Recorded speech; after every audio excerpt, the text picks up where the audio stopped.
Hi all, this is a guide for side tanking Vale Guardian in Wing 1 AHA VG. Uh, Center tanking is a different strat. Side tanking is commonly used for pugs. I do have an off healer for this pug run in the footage.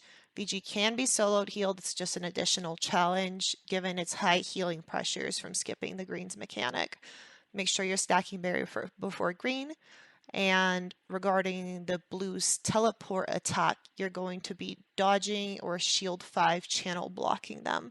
For side tanking, you can dodge into the wall. You're going to want to dodge quite late into those blues, so right before they pop. I will unmute the audio.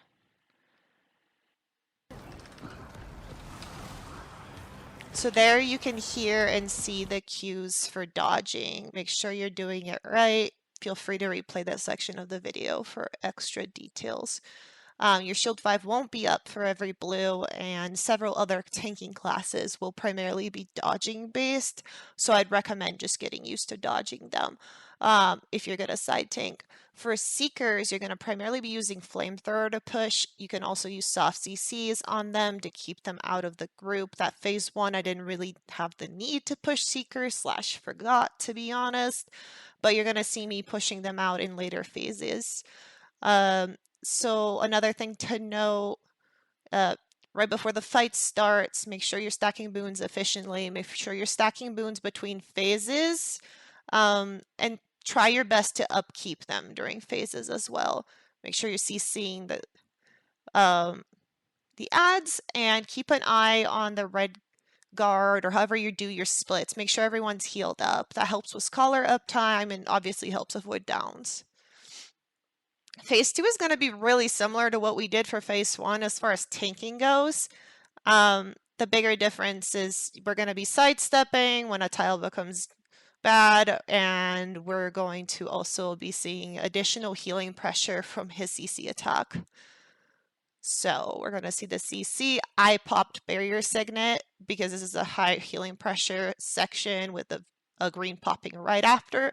I make sure to go into my burst healing rotation, which for me personally includes a lot of medkit skills and blasting water fields.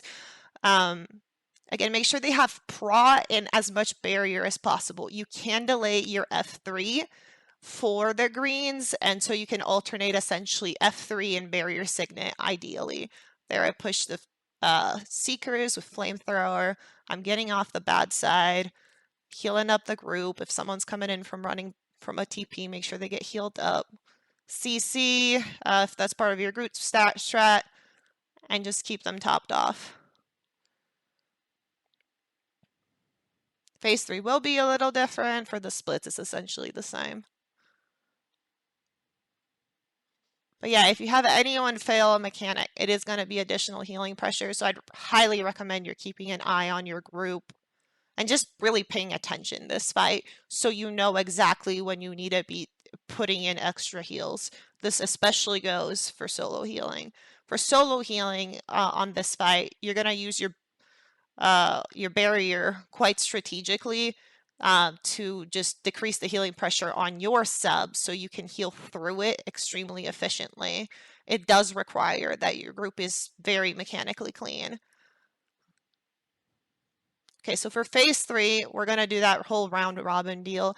Pull out like about a third of a radius out, I would say. You know, get ready for the usual mechanics. Get ready for a high heal pressure moment right when that first green and CC are happening. Move on to the next tile. You're going to kind of skirt around the Seekers. This is why I recommend you wouldn't go too far center in this stage. Let people take greens if they're close. Do not encourage greens taking if it would cause a wipe or be inconvenient.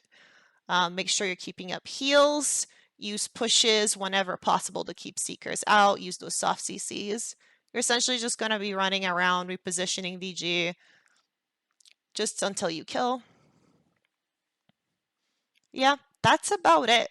Thank you for watching. Per usual, let me know if there's any questions. And I hope you enjoy. Bye-bye.